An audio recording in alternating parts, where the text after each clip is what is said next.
Greetings and salutations. Welcome to another episode of 365 Days of Gaming. I appreciate you taking out time to check out this video. Like, comment, share, and subscribe. Greatly appreciated. So thank you in advance. But let's not wait. Let's get into it. Now, today's episode is about a game that was based on a cartoon that was based on a comic book. And the game and cartoon were not exactly like the comic book. But I thought the game was always solid, so I wanted to show it some love. So we're going to be talking about the SNES game that is based on Jim Lee's WildCats. Now, some of you may be thinking that you've never heard of this particular series, and that's understandable. You know, this was mid-90s during the time where, companies were still trying to figure out how to maximize a new IP. And, Jim Lee's WildCats were part of that all-splinter group where, you had Spawn and you had a few other, notable comic book heroes that were created by Image Comics. So, of course, they made a game based on it, right? Because all those comic books had games on the SNES. Why wouldn't they have one? And I remember renting this game and thinking like, okay, it's, knockoff X-Men, it can't be too bad. I remember seeing the cartoon once or twice on TV and was like, okay, if nothing else is on, I'll check it out. So I rented this game, and the first thing I noticed was like, okay, this is some solid production value. It definitely gives the feel of a comic book, video game adaptation, which is always good. And the only thing I will always say in my complaints about all of these games back then was like, why don't you make it two players? If you got to turn down the graphics a little bit, expand the HUD a little more, just do what you got to do. But like, we want to play with a bud, especially these games that are based on teams, like any sort of team of heroes or mutants or whatever you want to do, ragtag group of vigilantes. I want to play with a bud. But, it's still a pretty solid game, and it does a good job of kind of putting you into the comic book universe. So this was like my way to find out more about this group without, reading, because one, it's kind of hard to find comic books back when I was a kid, and two, they cost money, which I was already on a budget for.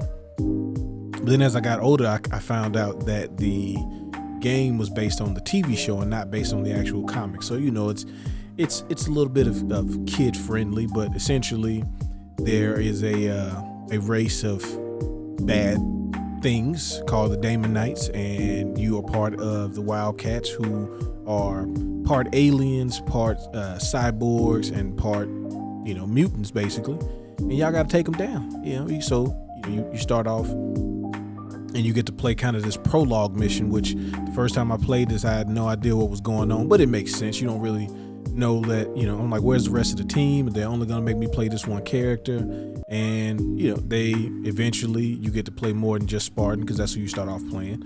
And it starts to kind of go into mutant apocalypse kind of style. But the one thing I appreciated this game was you have a special move, right? But it's not one of those where you lose damage, you lose health every time you use it, or there's a certain number of uses. Now you do have like your super move that you have to find power-ups to use, and that's understandable. You can't just have you blowing up the whole screen. But I thought this game did a good job of like allowing you to try to feel strong without necessarily being overpowered. Because if you don't watch yourself, you definitely will get folded in by these drones and these robots and these different demonites. But they also do a really good job of making the health abundant. That was one of my concerns with some beat 'em ups like Final Fight. I like Final Fight. I understand what Final Fight has brought to the table. There will definitely be a video on at least one, if not multiple, Final Fight games. But Final Fight was real stingy with the health, and I understand you want to make it challenging, but sometimes, man, you gotta come off that chicken, you gotta come off the turkeys or these health packs. I want to feel like I'm winning. Don't want to feel like I'm getting cooked every time.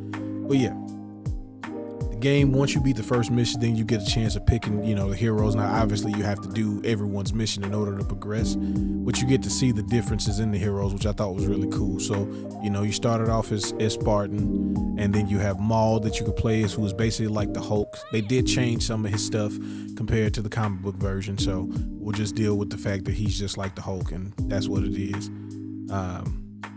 And then you also play with Warblade, which was pretty cool.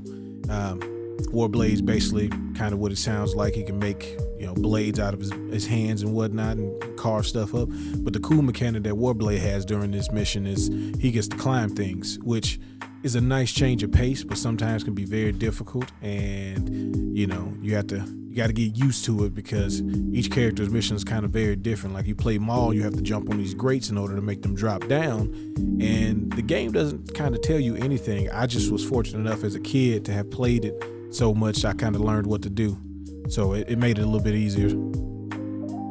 Obviously the big one for Image Comics would be Spawn, and Spawn definitely will have his day, maybe a couple of times on this list.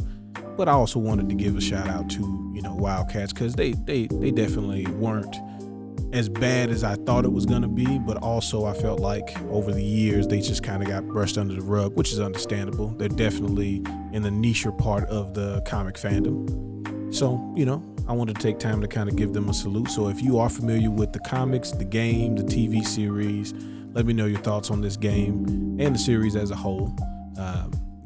By just first glance, it looks like some sort of X-Force kind of knockoff, but they were quite different and quite unique in that matter. So I'd like to hear your thoughts on it. As always, appreciate you checking out the video. Y'all have fun. Y'all be safe.